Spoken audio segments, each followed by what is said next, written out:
Shabbat Shalom. Shabbat Shalom, Israelite family. Greetings to the 12 tribes, the children of Abraham, Isaac, and Jacob, who are scattered into the four corners of the earth. Greetings and blessings upon the 144,000 among them, as well as the grafted in Gentiles, who have been grafted in through faith in the line of the tribe of Judah, YHWH, into the 12 tribes. Greetings. Greetings also to the chat and the brothers and sisters there in the chat who have come to share time with us in this Bible study. We are going to be continuing our study in the book of Revelation. We are in chapter 19. Now, as we're reading chapter 19, I mentioned to you the last time that there are things that are part of chapter 19 of the book of Revelation that we wouldn't know were part of chapter 19 of the book of Revelation, because most people do not read their Bible. Most people do not read their Bible. And we have been taught by Christianity mostly to just take one verse, one sentence, one area of the Bible, usually the New Testament, and not really read the prophets, and not really connect the prophets and Moses and the so-called Old Testament with everything in the New Testament. But when you read your whole Bible, please read your whole Bible. Start at Genesis and go through to Revelation. When you read your whole Bible, you will see that it's one truth. This whole book is one truth. Okay? It is. And so because of that, because of the lack of the reading of the Bible, most people do not understand that Ezekiel 39 is Revelation 19. And Ezekiel 38 is Revelation 20. And that actually Revelation 19 kind of flows into Revelation 20, because Revelation 19 is discussing the first resurrection. And when you get past verse 6, about verse 6 in Revelation 20, now you're into the second resurrection. And so you have chapter 39 of the book of Ezekiel is the first resurrection, and chapter 38 of the book of Ezekiel, the prophet Ezekiel, is the second resurrection. Okay, and so we're going to look at that now as we get ready to study Revelation chapter 19. Now, as I mentioned to you earlier, in fact, let's go back to Revelation 19 now, and let's look where we were talking about the wedding. Remember, we were talking about the wedding, Revelation 19, and how the Bible shows us in Revelation 15. And in fact, let's look at that. Let's look at each thing. So we're studying Revelation. Let's study Revelation, right? So we're in Revelation 7 with the 144,000. And we're in Revelation 7, that is a part of the sixth seal. Okay, so the sixth seal starts in Revelation chapter 6, verse 12. And it goes all the way through chapter 7 in the book of Revelation, all the way through till you get to Revelation 8:1 is the sixth seal. Okay, all of that's the sixth seal. So the sixth seal encompasses the numbering of the 144,000. And then after the 144,000 received the seal, now this is the key thing here. We talk about this a lot. The 144,000 receive a seal, and the Most High says to four angels who he has designated to bring destruction to planet Earth. He says to those four angels, hold the winds of destruction until we have sealed the 144,000. And then he goes into the sealing, and we talked about that. The 144,000 are made up of the tribe of Levi through all 12 tribes, including Levi himself. So you have the 12 tribes of Jacob and the Levites among them who are ordained to teach Israel. That's why you have 12,000 of all the tribes of the children of Israel. And Ezekiel again shows us that in Ezekiel chapter 44, among other places. So when you have that seal that they're given, once they're given the seal, we know that there's a warning given in Revelation 18. Remember the warning: come out of Babylon, my people, that you be not partakers of the sins of Babylon, that you will not receive the plagues of Babylon. That message is given by the 144,000 who represent Elijah and Moses, the two witnesses of Revelation chapter 11. Okay? So now you have that message given by those servants to Yah's chosen in the earth, and among the chosen are also Gentiles. Gentiles who have given the grace to come into the nation of Israel. The body of the Messiah is the nation of Israel. And so that call is made. And then we see what happened here in Revelation. We see the redeemed, all the redeemed, stand on the sea of glass. And let's take a look at that. Revelation chapter 7, beginning at verse 9. And from verse 9 to verse 17. Now, we studied this, but this is all a part of being prepared for what we're getting ready to read today. So Revelation chapter 7, beginning at verse 9. After this, I beheld, and lo, a great multitude, which no man could number, of all nations and kindreds and people and tongues, stood before the throne and before the Lamb, clothed with white robes and palms in their hands. So you see a multitude which is not numbered. It's telling us that it's not numbered for two reasons. Number one, it's obvious. They can't be numbered. There's a lot of people, right? Also, number two, we know that the children of Israel were not to be completely numbered. One of the things David was punished for, if you remember, is he ordered his general Joab to go and number Israel. And that's why he was punished. Okay? And so you weren't supposed to number Israel. You number the men prepared for war, which is why you had the 144,000 numbered, but not the rest of the nation. And that's why it's a numberless multitude. You can't number them, and you don't know the number of them, and there's a lot of them. Okay, so it's a multitude which no man could number, and it says of all nations and kindreds and people and tongues. Why? Because Israelites are scattered to all nations and kindreds and peoples and tongues. The bloodline of Abraham, Isaac, and Jacob is scattered to all nations and peoples and kindreds and tongues. Therefore, the message goes to all nations and kindreds and peoples and tongues. We should understand the message that Moses was sent to Pharaoh with, let my people go, was a warning to Pharaoh and a warning to Egypt about Israel, because Israel was in Egypt. Now the message is to the four corners of the earth, because Israel is scattered to the four corners of the earth. So the message is for Israel. But among them that are with Israel are Gentiles that also will, of course, as the Bible shows us in many places, receive the message. Isaiah shows us that. Ezekiel's going to show us that today. Zechariah shows us that.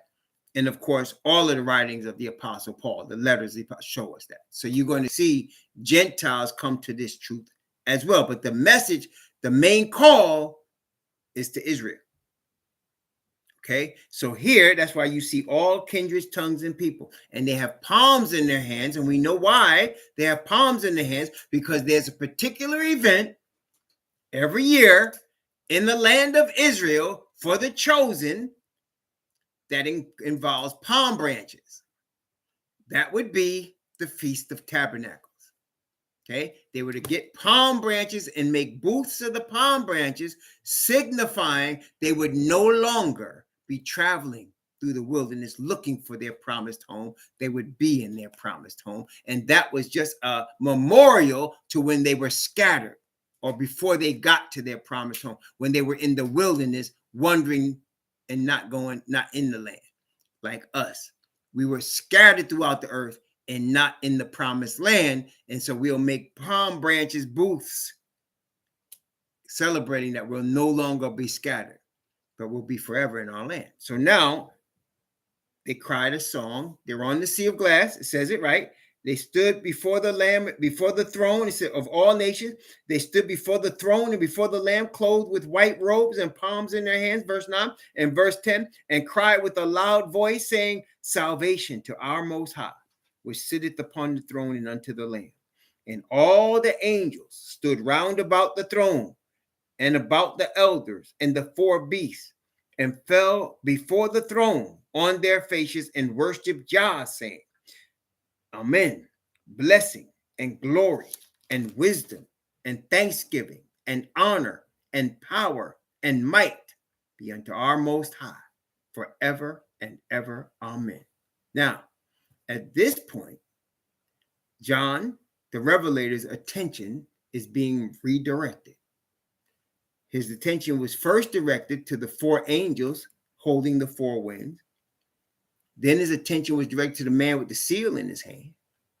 Then his attention was directed to the 144,000 and then to this numberless multitude.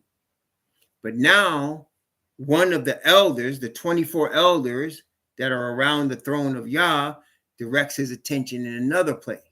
And watch this, Revelation chapter 7 from verse 13 down to verse 17. And one of the elders answered, saying unto me, what are these which are arrayed in white robes? Whence came they? So apparently, this is not the numberless multitude. Some people teach this in this era. Why am I saying it's definitely not the numberless multitude? Because there was a question asked. There were two questions. The elder asked John two questions.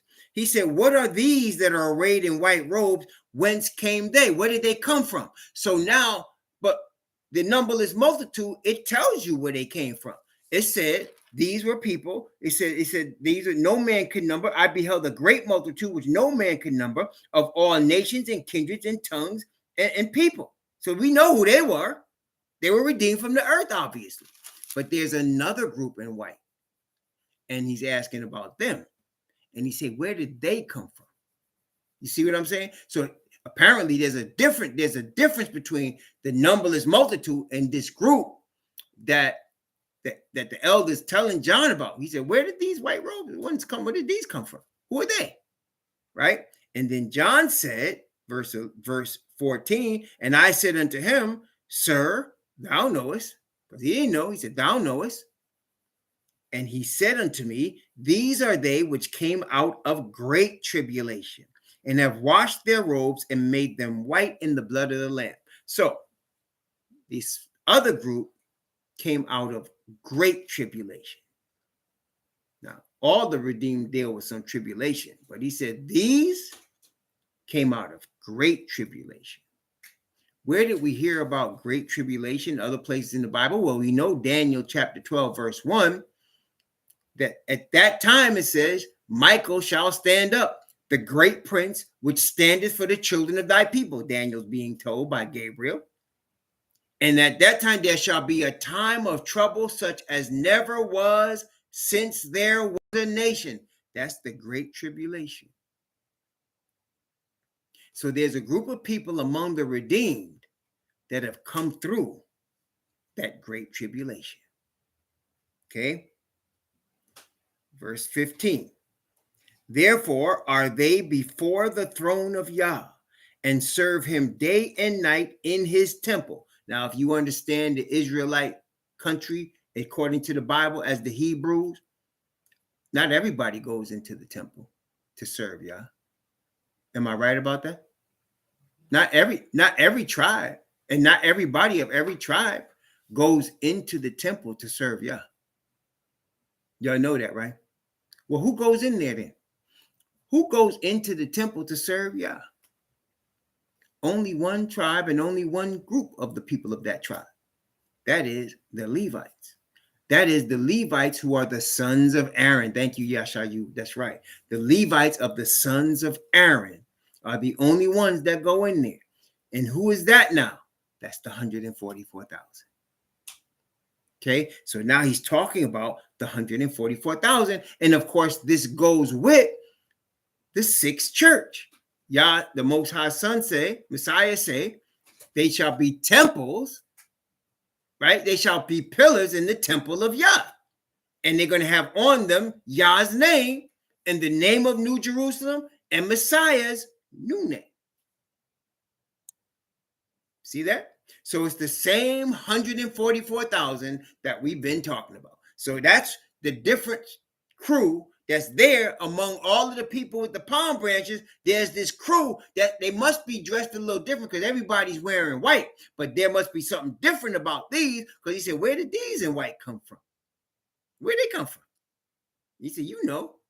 He said, these are they that came through the great tribulation and washed their robes and made them white in the blood of the Lamb, and they're before the throne and serve him day and night in his temple. Same as Philadelphia, where they said there'll be pillars in the temple of Yah. Same in Revelation 14, where it said, because where the temple at? It's on Mount Zion. And what we see? We saw a lamb on Mount Zion. And with him, 144,000. Okay, so it's the same 144,000. And notice what it says, verse 15, 16, and 17. Therefore are they before the throne of Yah, and serve him day and night in his temple. And he that sitteth on the throne shall dwell among them, and they shall hunger no more, neither thirst any more, neither shall the sun light on them, nor any heat. For the Lamb which is in the midst of the throne shall feed them, and lead them unto fountains of living waters, and Yah shall wipe away all tears from their eyes. So, brothers and sisters, this is indicating to us there is things we're going to go through, things we're going to see that are going to make us sad. And we're already starting to see, I mean, you know, when I think about babies being raped, that makes me sad. You know, when I think about people being drugged and snatched off the street and put into sex slavery, that makes me sad, right? Or when you think of, you know, old people getting beaten and killed for a couple of dollars, that makes me sad. But we're going to see more than this, greater abominations than these, as we go through these last few years of Babylon. So he says he's going to wipe the tears from our eyes. And notice it says they shall hunger no more, neither thirst anymore. Why would he have to mention that? Why would he have to mention hunger and thirst? And then he said, neither shall the sun light on them anymore, nor any heat. So we already see the earth getting hotter, do we not? We already see the earth getting hotter. It's and you know what? Did not the Most High test our fathers by letting them feel hunger and thirst as they went through the wilderness? He said, I allowed you to hunger and suffered you to thirst, to see if you would understand, that you would know that man does not live by bread only, but by every word that proceedeth out of the mouth of Yah. That's Deuteronomy chapter 8. He allowed our fathers to go through that. Let's take a look. Deuteronomy chapter 8. And we're going to be going through the same thing as our fathers went through. Only thing is, by the grace of Father Yah, through Messiah, we will pass the test with flying colors because of his power. Because now, with all that's behind us, we've been given that understanding and the power of his spirit of righteousness that our fathers didn't know like we're going to know. Okay? But here in Deuteronomy chapter 8, verses 2 and 3, actually 2, 3, and 4, 2, 3, actually 2 through 6, Deuteronomy 8, 2 through 6. And thou shalt remember all the way which Yahweh thy Most High led thee these 40 years. There's that 40 again, right? Testing, right? They would be, the Israelite, our fathers are being tested. We're also going to be tested. We're also being tested. We're also coming on a number 40 in 2027. Okay, so here, thou shalt remember all the way which Yahweh thy Most High led thee these 40 years in the wilderness, to humble thee and to prove thee, to know what was in thine heart, whether thou wouldest keep his commandments or no. And he humbled thee and suffered thee to hunger and fed thee with manna, which thou knewest not, neither did thy fathers know, that he might make thee know that man doth not live by bread only, but by every word that proceedeth out of the mouth of Yahweh doth man live. Thy raiment waxed not old upon thee, neither did thy foot swell these 40 years. Thou shalt also consider in thy heart that as a man chasteneth his son, so Yahweh thy Most High chasteneth thee. Therefore thou shalt keep the commandments of Yah thy Most High, to walk in his ways and to fear him. That's the point. He brings us, that's like I said, that's the last steps of us leaving Babylon, to keep the commandments of Yah, to be prepared for translation. And he humbled us and made us hungry and gave us manna. He's going to do the same thing, brethren. We're going to end up away from our homes, away from places, cities. We're going to be in desolate areas. It's going to be hot. It's going to be hot. And we're going to have to trust Father Yah to provide for us in these places, water and manna. We're not going to be getting food from anyone. We're going to have to learn to trust our Father. And that's why we get the promise of Revelation chapter 7, where it says, they shall hunger no more, neither thirst anymore, neither shall the sun light on them, nor any heat. Because we got to go through that. Now, I don't want you to, please don't fall to the temptation of believing that you must prepare yourself. No. What you and I must do is allow Father to prepare us. We're not the coach here. We're not the trainer here. Father is the coach and the trainer. Messiah is his teacher. And Messiah fasted for what? 40 days. And he was hungered. And Father provided for him. Moses and Elijah, 40 days. In fact, Moses did it twice. Moses did it twice. And so we're going to have to do that. We're going to fast 40 days. But remember, the preparation is not of us. It's of Father Yah. And why do I stress that? I want you to understand that the glory must be Father's. We can never take glory. I fasted 40. You can never say that. And when he is the one preparing you and training you and getting you through that, you'll know it was him. Man gets no glory in these days with the Yah's chosen. Yah gets all glory. All, you see, thanksgiving and honor and power and might be to our Most High. We're not just singing that. That's a song of experience. That's a song of experience. Okay, so all of us are going to be trained when we allow Father to train us. We're going to be trained for that time. Okay, it's not us training ourselves, it's we allowing him to train us. We are surrendering to the spirit of righteousness.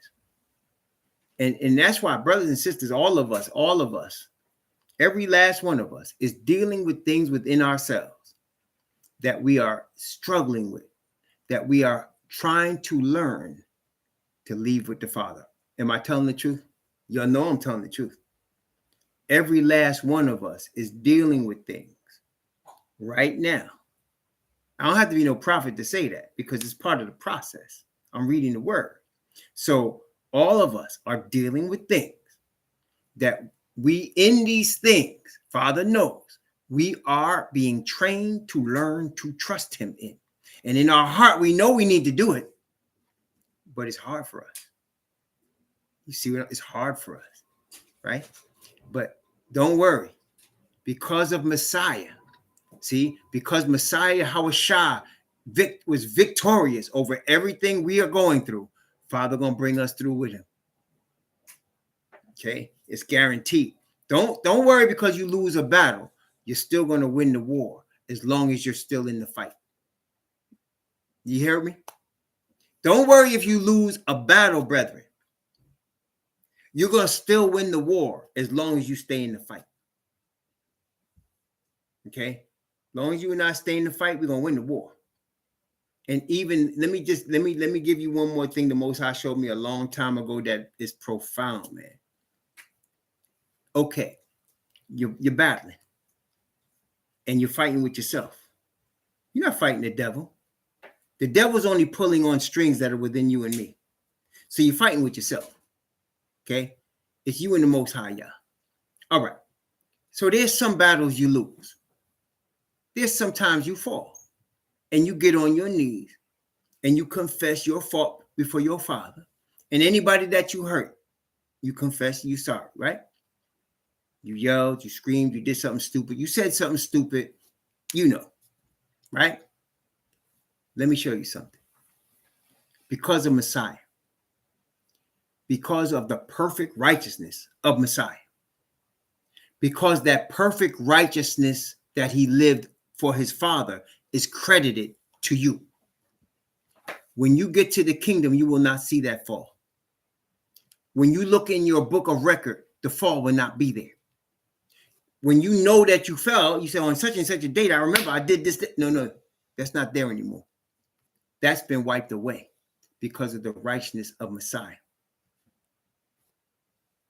So that even when you think you lost a battle and you stay in the fight and you win the war, all of your falls become victories. That's really what grace is. All of your falls become victories. That's real grace, brothers and sisters. That's real grace right there. See what I'm saying? So that's why I say to you, all of us are battling stuff right now. All of us are. 100% of us. Not even, there's no exception to this. If you in this truth, you battling, okay? And the battle is for you and I to trust our Father. And he's preparing us for that time. You see, that's why, again, I talked in the past about the suicide situation among Caucasian males 45 and over. That is at an all-time high. The suicide rate among these middle-aged and older males are at an all-time high. And why? Because they are not used to dealing with the way the economy is now, the way society is, the way it's corporatized, and the way, like, there's no pensions, there's not, like, they have been taught from multiple generations in the United States that the children are always going to be better than their fathers. So the fathers set up stuff, and the hope was that the children would be better. And for multiple generations, it was. But now you're coming into your second generation of 45-year-olds that, by and large, there's a large classroom that are not doing better than their father did. And they're not used to that. They're not used to that. And some of them can't handle it.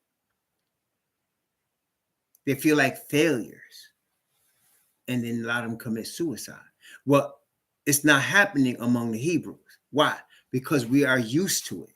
We've been struggling our whole existence in this society, in Babylon. We've been struggling our whole existence. So for us to see struggle doesn't surprise us. Some of us just laugh about it because we know that's part of our existence, right? And so that's what it's like when Father is training us. Father is training us so that later on we'll be prepared to go through that where other people won't be prepared. Okay? Other people won't be ready. But we being trained right now. Yep. See? So that's what this is all about. So now he's telling the 144,000, he's talking about him, and he's saying, that's it. No more thirst, no more hunger, no more heat burning you. You're going to be fountains of living waters, and you're going to be with the Lamb. Okay? That's the bride right there, right?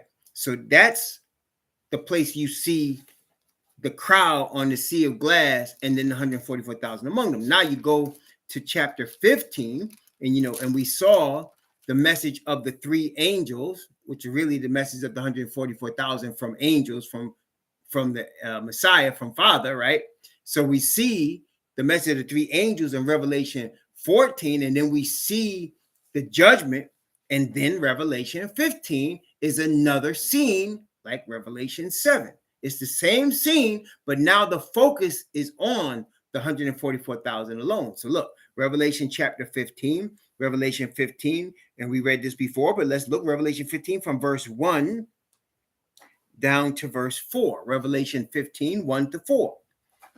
And I saw another sign in heaven, great and marvelous, 7 angels having the 7 last plagues, for in them is filled up the wrath of Yah.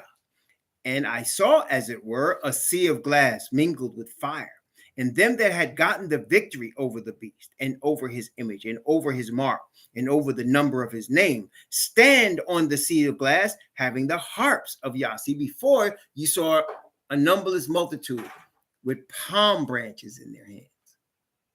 But here you do not see that.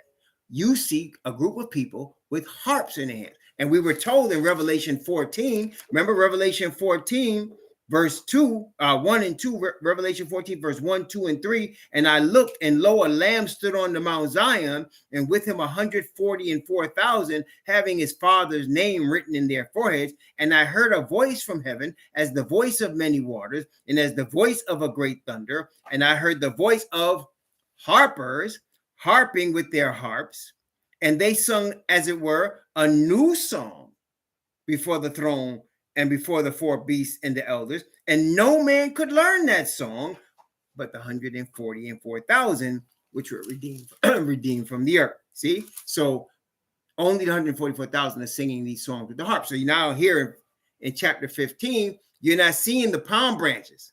No, you're hearing the harps. This is the 144,000.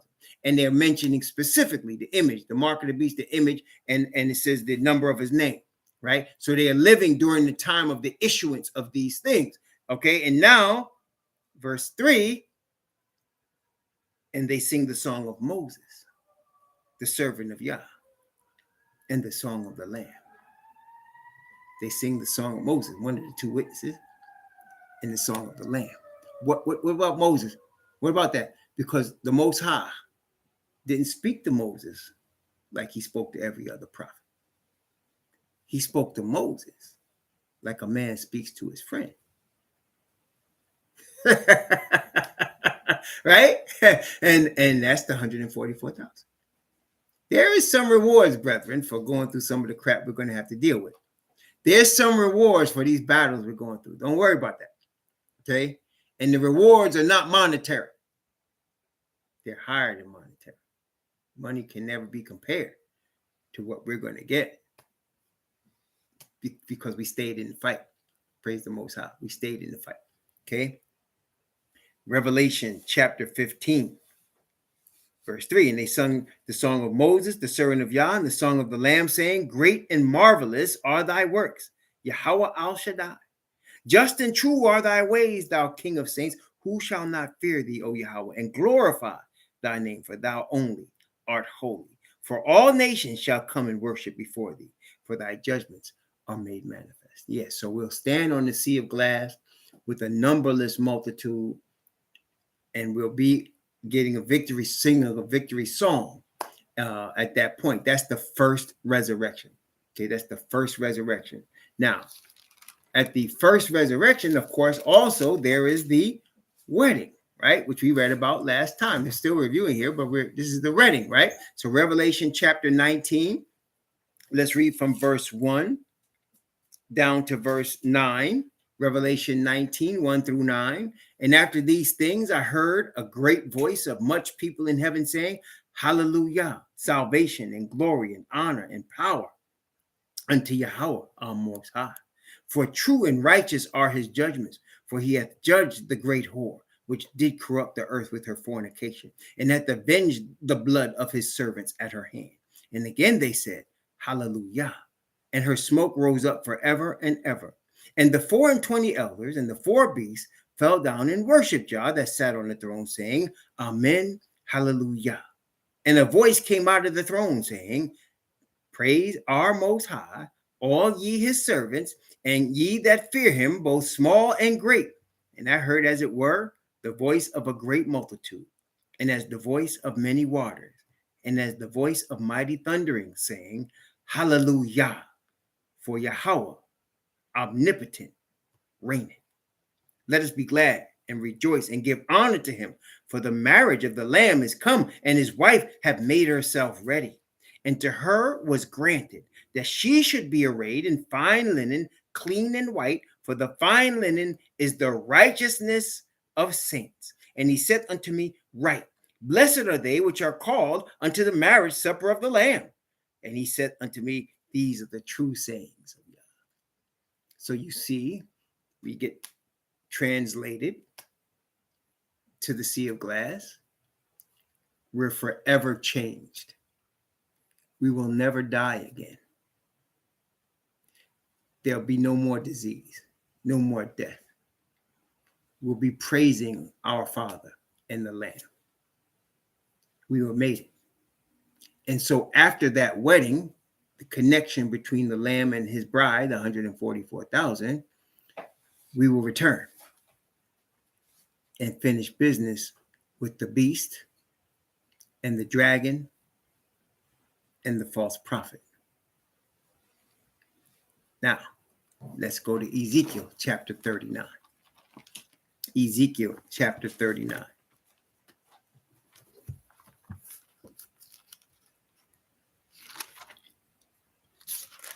Now, it's interesting that Ezekiel 39 comes after, obviously, 37, where you had the valley full of dry bones, right? The valley full of dry bones that were resurrected to a great army, right? And then the kingdom being brought together. That's all Ezekiel 37. Then 38 is actually the second resurrection. This is where people get confused, and I can understand that. You expect maybe it would be chapter 38, but no, for some reason they switched those roles, and 39 is the first resurrection. And you'll understand why when we read it, okay? But 39 is the first resurrection, and 38 is the second resurrection. But let's look at 39. Ezekiel chapter 39, okay? First resurrection, which we're going to also see when we finish chapter 19, okay? Therefore, verse 1, Therefore, thou son of man, prophesy against God, and say, Thus saith the Most High Yahweh, Behold, I am against thee, O Gog, chief prince of Meshach and Tubal. So now, who is in charge of the earth in the first resurrection? Who is the ones that are on the earth running things for Asatan in the first resurrection? Well, it's Gog, the chief prince of Meshach and Tubal, the children of Japhet. And we can obviously see that. That you don't have to look hard to know that that's the case, right? The children of Japhet are the controlling power of the earth right now. The controlling religions under the children of Japhet. The controlling politics under the children of Japhet. The controlling economics under the children of Japhet. The banking system under the children of Japhet. As it shows us. Gog and Magog. And notice it said, the chief prince of Meshach and Tubal. I mean, royalty, top of the pile. Gog. So that is what the Bible calls spiritual wickedness in high places. The rulers of the darkness of this world. And we obviously see it. The most powerful nation on the planet is the United States. Their military complex is built in a place called the Pentagon. The Pentagon. Is that correct? They have a monument that looks like an obelisk, an Egyptian obelisk, which is also in the Vatican. It's in Washington. Do they not? So we can see it all here already, right in front of us. Okay, right in front of us. All right. Let's continue. Ezekiel chapter 39, verse 2. Watch verse 2. This is verse 2 and 3 are very interesting. Watch this. And I will turn thee back and leave but the sixth part of thee, and will cause thee to come up from the north part, and will bring thee upon the mountains of Israel. And I will smite thy bow out of thy left hand, and will cause thine arrows to fall out of thy right hand. Why does he? Because the children of Japhet rule the earth by force, do they not? Do they rule the earth because everybody just thinks they're such nice people and they're just such great leaders that we should just, we should trust them? Is that why they rule the earth? Or is it fear of military reprisal? Is it fear of nuclear weapons that causes them to rule the earth? And when they feel threatened, the children of Yahweh, what do? They march on Washington, loaded with guns and bullets. Now, of course, if Hebrews had guns and bullets and went to Washington, you tell me, what would have happened if Hebrews rolled down Pennsylvania Avenue with bullets and guns and tried to take the Capitol? What would have happened? They'd be still scraping the blood off the street today. And there wouldn't be no Capitol Police officers' blood either. Right? But children of Yahweh, they can roll down Washington streets with guns and nothing really happened, because they're the ruling class. They're the ruling people. Okay, as the Bible shows us. And they're dependent on their weapons. But the Bible is telling us here, their weapons won't help them. He said, I'm going to smite the bow out of thy left hand and cause the arrows to fall out of thy right hand. Your weapon's not going to help. Your guns, your missiles, your planes, your bombs, your buttons, not going to help. Not going to help. Okay? Let's continue. Ezekiel 39, verse 4 through 6. Thou shalt fall upon the mountains of Israel, thou and thy band, and all thy bands, and the people that is with thee, and I will give thee into the ravenous beasts of every sort, to the beasts of the field, to be devoured. Thou shalt fall upon the open field, for I have spoken it, said the Most High Yahweh. And I will send a fire on Magog, and among them that dwell carelessly in the isle. And they shall know that I am Yahweh. Now, keep that now. See, he said, what did he say? He said, I'm gonna give you to the ravenous birds of every sort. That's what he said. He said, I'm going to cause you to fall upon the mountains of Israel. Isn't that what he said? So they're going to attack Israel. We're going to be on the land. We're going to descend to the land, and New Jerusalem going to descend with us. And they're going to try to attack us on the land. Okay? Now, let's go to Revelation 19 for a second. Let's compare what we just read. Okay? Revelation 19. This is after the wedding. So let's start at verse 10 and go from verse 10 down to verse 18. Revelation chapter 19 from verse 10 down to verse 18. Okay, let's compare Ezekiel 39 with Revelation 19 from 10 to 18. And I fell at his feet to worship him, and he said unto me, see thou do it not. I am thy fellow servant and of thy brethren that have the testimony of YHWH. Worship Yah, for the testimony of YHWH is the spirit of prophecy. And I saw heaven opened, and behold, a white horse, and he that sat upon him was called Faithful and True, and in righteousness he doth judge and make war. His eyes were as a flame of fire, and on his head were many crowns. And he had a name written that no man knew but he himself. And he was clothed with a vesture dipped in blood. And his name is called the Word of Yahweh. And the armies which were in heaven followed him upon white horses, clothed in fine linen, white and clean. And out of his mouth goeth a sharp sword, that with it he should smite the nations. And he shall rule them with a rod of iron. And he treadeth the winepress of the fierceness and wrath of El Shaddai. And he had on his vesture and on his thigh a name written, King of Kings and Lord of Lords. And I saw an angel standing in the sun. And he cried with a loud voice, saying to all the fowls that dwell in the midst of heaven, come and gather yourselves together unto the supper of the great Most High, that you may eat the flesh of kings, and the flesh of and the flesh of mighty men, and the flesh of horses, and them that sit on them, and the flesh of all men, both free and bond, both small and great. Ezekiel 39, verse 4. Thou shalt fall upon the mountains of Israel, thou and all thy bands and the people that is with thee, and I will give thee unto the ravenous birds of every sort, and to the beasts of the field to be devoured. See?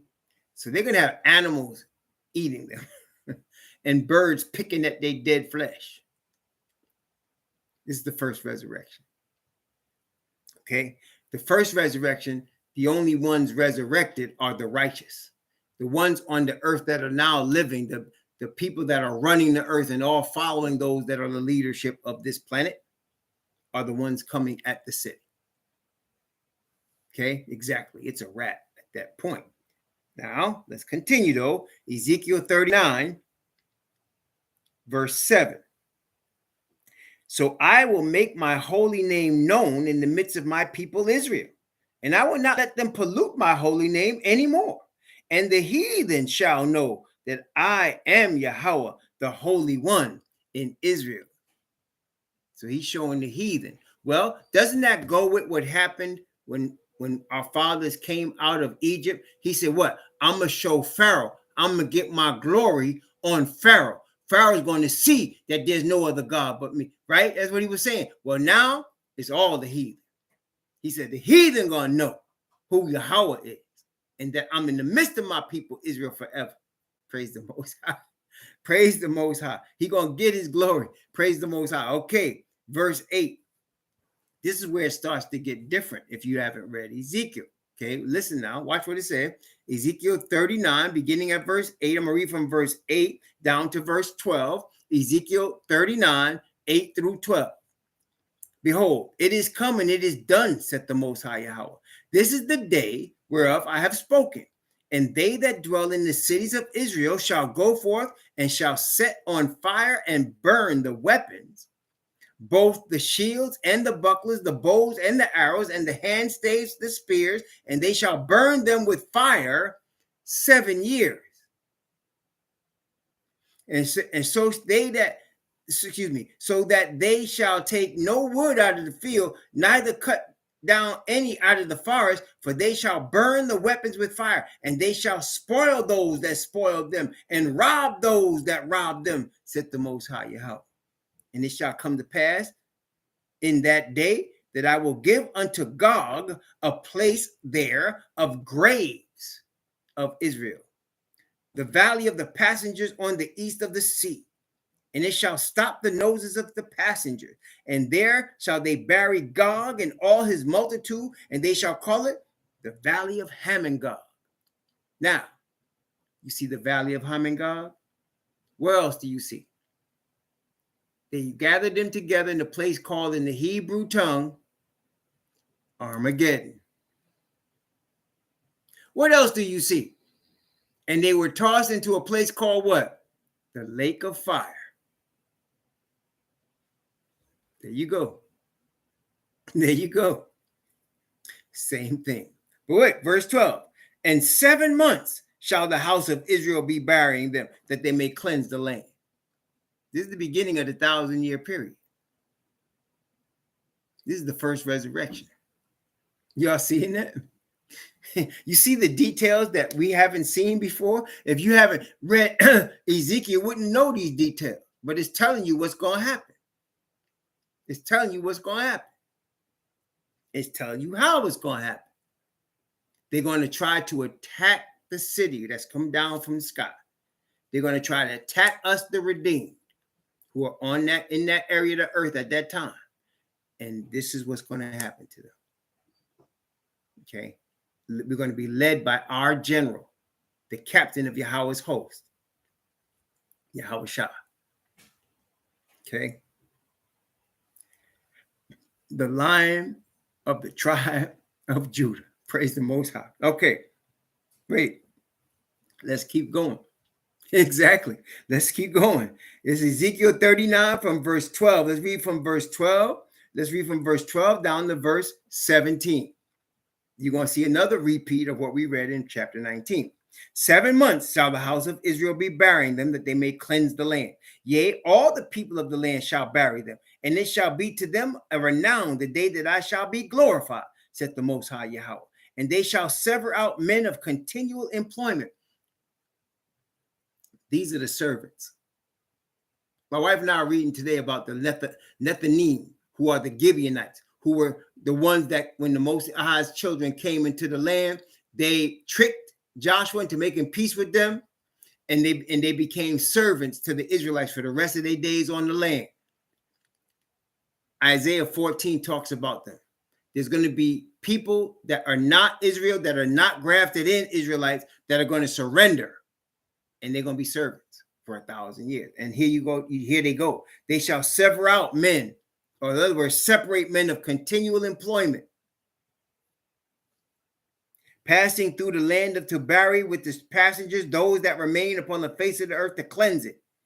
After the end of 7 months, they shall search. And the passengers that pass through the land, when they see it, the man's bone, then shall he set up a sign by it, till the buriers have buried it in the valley of Hamon-Gog.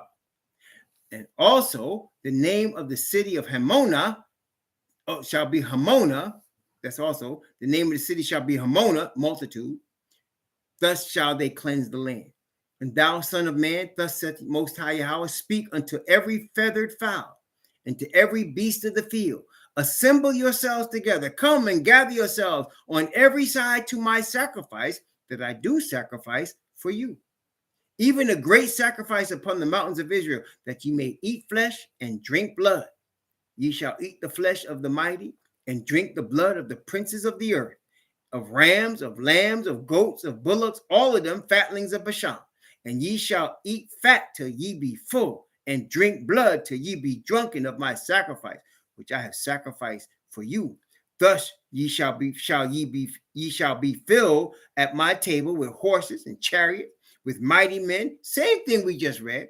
With men of war, saith the Most High Yahweh, and I will set my glory among the heathen. And all the heathen shall see my judgment that I have executed in my hand that I have laid upon them.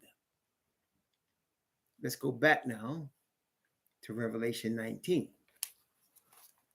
Let's go back to the sister chapter, Revelation chapter 19. Okay, the sister chapter there to Ezekiel 39. Okay, so now we read down to verse 18. That's where we left off. Let's start at verse 18. Oh, let me start at verse 17 and go from verse 17 down to verse 21. Revelation 19, 17 to 21. And I saw an angel standing in the sun, and he cried with a loud voice, saying to all the fowls that fly in the midst of heaven, come and gather yourselves together unto the supper of the great Most High, that you may eat the flesh of kings, and the flesh of captains, and the flesh of mighty men, and the flesh of horses, and of them that sit on them, and the flesh of all men, both free and bond, both small and great. And I saw the beast and the kings of the earth and their armies gathered together to make war against him that sat on the horse and against his army. Wait, what did he see? He said, I saw the beast and the kings of the earth and their armies gathered together to make war against him that sat on the horse and against his army. See, so they're going to, the whole earth's leadership, which is going to outnumber the redeemed, they're going to try to destroy us at the land. Why? Because they want to get to the tree of life. They will be desperate to take the city. And Asatan is leading them to make them believe they can take the city. And we know the result. Let's continue. And notice it said the beast and the kings of the earth and their armies. In verse 20, and the beast was taken, that is captured, and with him the false prophet that wrought miracles before him, which he deceived them that received the mark of the beast, and them that worshiped his image. These were both cast alive into a lake of fire burning with brimstone. That is the beast and the false prophet. Now remember, there were three. There was the dragon, the beast, and the false prophet. Right? So we saw the beast, that is the Romish Christian system. And this is representing all the leaders of that system. That's when he says the beast was taken. That's all the leaders of that system. Okay? And the false prophet, who is the Christian church out of the United States. All the leaders will be taken.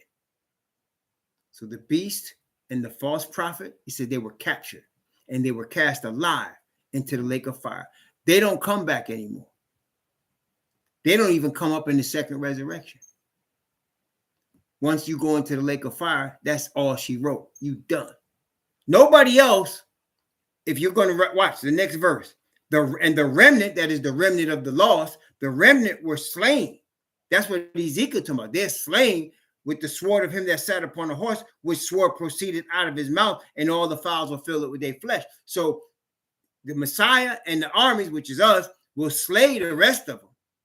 But the leaders are going to be captured and tossed into the lake of fire. The leaders of the religious world that are here today, that are going to be controlling the people. And you're going to see it a lot stronger now. When they overturn Roe v. Wade in the United States, you're going to see a religious revival that you ain't seen before. Of all the Christianity, you're going to see it. They're going to come hard. They're going to be strong. And when they do it, they're going to be saying to you, why ain't you going to church? Especially those of y'all that are coming out of Christian churches into this truth, they're going to be putting pressure on you. How come you ain't coming to church? Are you still dealing with that cult? It's going to get strong. It's going to get strong. Okay? And they're going to be pushing it. All the places that your fetish brought Christianity, they're going to be pushing hard. You're going to see it. Okay? Now, they're going to leave the Muslims and they're going to leave Ashkenazis alone and let them do their religion. But as far as Christianity, it's going to come hard. And you who are Hebrews, who are awakening to this truth, and you who are Gentiles, who are being grafted into this truth, your own family going to come at you hard. It's going to happen soon, y'all. They're going to overturn this Roe v. Wade. If they don't do it this time, they're going to do it soon after. They're going to do it. And when they overturn Roe v. Wade, and you start to see a revival of Christianity in both the Catholic system, the beast, as well as the false prophet, Protestant evangelical Christianity, when you start to see that, it's going to come hard. It's going to come hard on all levels. You're going to see it. There's going to be a religious revival. It's going to seem all nice at first, but then they're going to be coming at you. What you doing? Are you still going to that cult? How come you ain't coming to church? You know you should go to church. It's going to come hard at y'all. And it's just going to get worse as time goes on, because the spirits are now filling the people. The spirit of Father Yah is going to be filling us, and the spirit of Asatan is going to be filling them. And they're going to believe it's the Holy Ghost. Okay? It's coming. It's coming. And that's why you're going to see it. See, it said all the fowls, the remnant was slain. It said that the beast and the false prophet into the lake of fire with them. That's the end of them. You won't even see them anymore. And the second resurrection is not about Babylon anymore. The second resurrection is not about the whore anymore. She's destroyed. The second resurrection is Asatan and all the rest of the lost. But we'll get to that tomorrow. Today, let's continue now. Ezekiel 39. Let's go back to Ezekiel 39. Ezekiel chapter 39. Ezekiel 39. I'm going to begin where we left off. We left off at verse 20. I'm going to start at verse 21. Ezekiel 39, verse 21. And I will set my glory among the heathen, and all the heathen shall see my judgment that I have executed, and my hand that I have laid upon them. So the house of Israel shall know that I am Yahweh their Most High from that day and forward. And the heathen shall know that the house of Israel went into captivity for their iniquity, because they transgressed against me. Therefore hid I my face from them and gave them into the hand of their enemies. So fell they all by the sword, according to their uncleanness. According to their transgressions have I done unto them, and hid my face from them. Therefore, thus saith the Most High Yahweh, now will I bring again the captivity of Jacob, and have mercy upon the whole house of Israel, and will be jealous for my holy name. After that, they have borne their shame and all their trespasses whereby they have trespassed against me, when they have dwelt safe, when they dwelt safely in their land, and none made them afraid. When I have brought them again from the people, and gathered them out of their enemies' lands, and am sanctified in them in the sight of many nations. See, he's saving heathen nations that are ignorant. He's going to save people from heathen areas that are ignorant, that didn't know any better, but in their heart want to follow that which is true, no matter where they're from. See, and he's showing them all of the things that he's doing so that they will give him glory, and they will. And that's why he said, I'm going to show you, I'm going to sanctify in them in the sight of many nations. Then shall they know that I am Yahweh their Most High, which have caused them to be led into captivity among the heathen. But I gathered them unto their own land, and left none of them any more there. Neither will I hide my face any more from them, for I have poured out my spirit upon the house of Israel, said the Most High Yahweh. I poured out my spirit. That's what he's doing right now, brothers and sisters. He's preparing us for that time. He's preparing us, see? So don't worry about what little battles you might lose. Stay in the fight, because you're going to win the war. Okay? Stay in the fight. It's hard, but stay in the fight. You're going to win the war. Seek the spirit of your Father. Seek righteousness from Father Yah and from Messiah YHWH. You're going to win the war, because they're going to win the war. Praise the Most High. Just hang on, brothers and sisters. Hang on. I'm talking to myself as much as I'm talking to y'all. Hang on. That's right. He that endureth to the end, the same shall be saved. That's what this is about. That's what this is all about. So that, all the things I just showed you, is the first resurrection. Now, we got a little bit of the first resurrection to cover. We're going to do that tomorrow when we go into the second resurrection. Very important. So we're going to go into the second resurrection. But you and I are blessed in that we are in the generation of the first resurrection. We're in the generation of the first resurrection. Okay, just a few years from now. That's where we are. Just a few years from now. Okay, brethren? Praise the Most High. Just a few years from now, here we go. Buckle your seatbelts. The ride's getting ready to get rough, but we're going to make it out, okay? Praise the Most High. May the Most High bless you and keep you. May he cause his face to shine upon you and be gracious unto you, and lift up his countenance upon you and give you peace. Now, tomorrow morning, we'll be back by the grace of the Most High at 11 a.m. Eastern Daylight Savings Time in Washington, D.C. Please be safe out here tonight. Be safe. Be blessed in the Most High Yah. Let's continue to pray for each other. Shalom, brother.